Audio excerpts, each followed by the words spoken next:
chegou no coricho do jacaré e pousou onde dava pé, na beira do rio Taquari. Logo depois, então eu vi um jaburu voar de mansinho, posando pra uma fotografia. Quase fim de dia, bem colorido, no pé da serra. Na primavera é tão bonito ver tanto bicho vivendo livre por ali. Naquelas barrancas do Taquari, dá até vontade de virar índio, ficar contente, tirar a roupa, entrar no rio, pegar corimbata. Sem medo de arraia, é demais linda a natureza.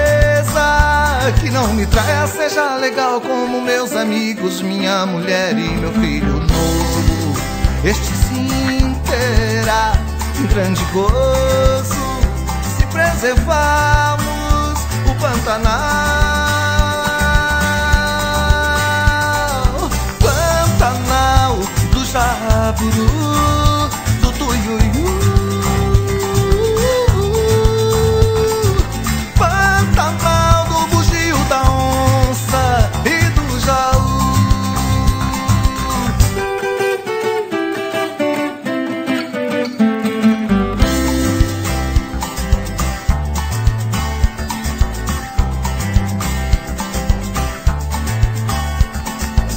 E ficar contente, tirar a roupa, entrar no rio, pegar corimbata.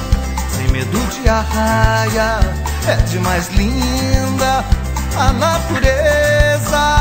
Que não me traia, seja legal como meus amigos, minha mulher e meu filho novo. Este sim terá um grande gozo se preservarmos o Pantanal.